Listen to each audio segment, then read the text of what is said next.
If someone changed you, transformed you, do you think that you would still hold your morals and beliefs? At a certain point, would you be able to keep holding on to what you believe is really you? A belief in peace and pacifism could become so corrupted that nothing of the original self is left. Not a husk of their former self, but a monster. The Ravager, one of Minecraft's most beastly mobs, tells a story about the cruelty of Illagers and their mysterious ventures into dark magic. We did talk about this in our Disturbing Lore of Minecraft theory video, where we talked about the state of the undead hordes, the use of souls trapped in items and blocks, and the many crimes of the Illagers.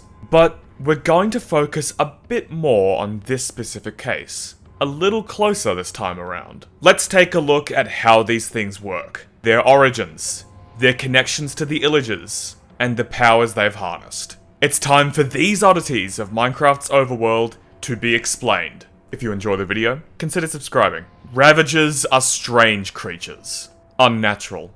Nothing like them is ever found in the wilds of the overworld. Yet, their appearance is so familiar, like that of villagers or Illagers, with the added fangs, horns, and the complexion of its skin. This is intentional. Jeb himself described the inspiration for the design is from the manticore from Dungeons & Dragons, especially the part of a lion body with a human head. One thing you might notice with the rest of the mobs that participate in raids, the only two with monobrows are the witches, which seem to only work with the Illagers in these cases, and with bartering items, as mentioned in the Dungeons novel. After all, witches don't attack villagers normally, even during the raids. There isn't nearly as much bitterness between them and the villagers as with the Illagers. Ravagers are the other exception.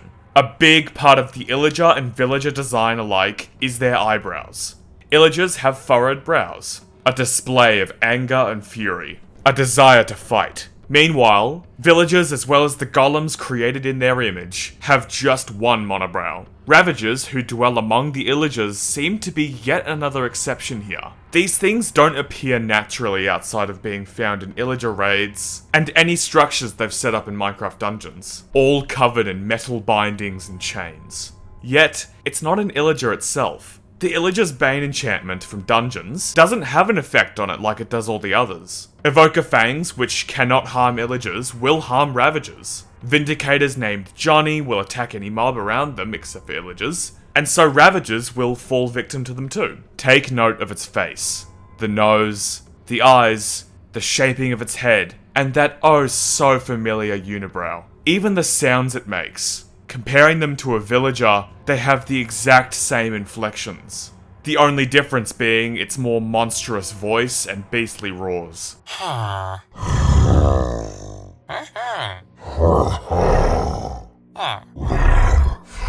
Their skin being different to both villagers and the Illagers they serve is no mistake either. They share the exact same tone and coloration of the Evoker fangs. Evokers can conjure these fangs with magic to rise and snap at enemies. After the fangs bite, they will quickly disappear back into the ground. Similar to Vexers, both guardian and otherwise.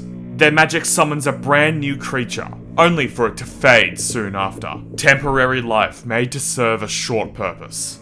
The difference here is that this was clearly once a villager, taken during raids or otherwise kidnapped and mutated into something they can use. Something with enough strength to give an iron golem a good fight, with enough power to trample through anything in its path, from plants to heroes. Despite their beast-like disposition, they do seem to show emotion through their celebration upon the Illager's victory during a raid.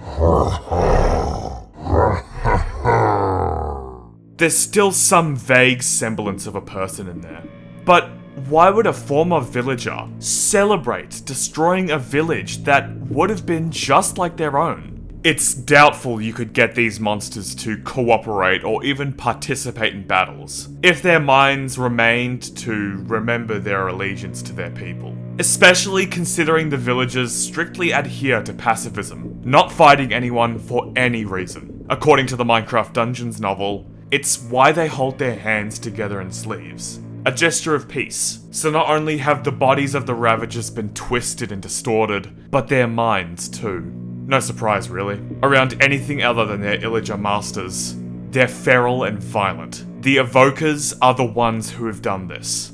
Their power of evocation, being able to conjure beings, has led to this. Funnily enough though, the other example we have of them twisting life is when they convert the colours of sheep from blue to red. So it's not something they're completely unfamiliar with, even if it's a wildly different tonal shift. More like a party trick really, if Illagers even have parties. Yet, the villagers have not just been transformed, but seemingly combined with the powers of the Evoker fangs. Their extending bite mirroring the fangs snapping up from the ground. Their skin is the same colours as the fangs, as if Ravagers were an attempt to make this power last, not on its own, but in someone else. Now that the Illagers have been able to produce these monsters, they'd run into an issue they wouldn't have to worry about with anything like the Vexes or Evoker fangs.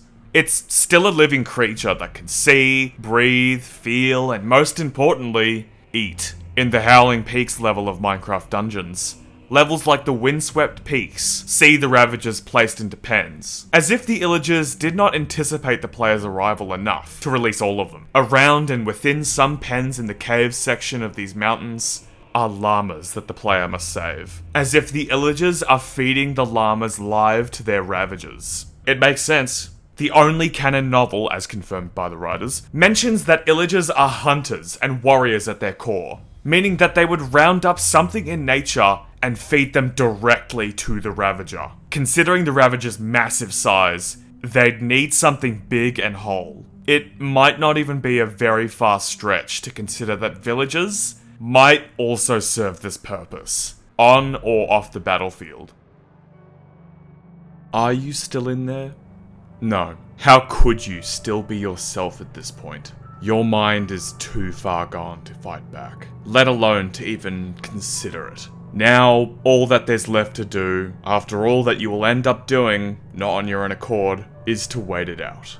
You are no longer you.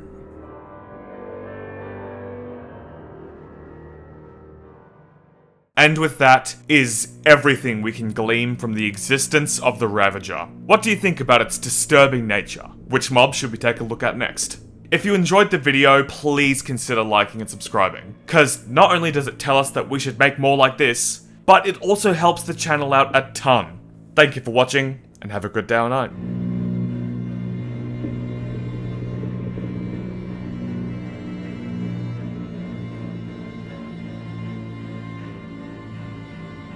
Thank you.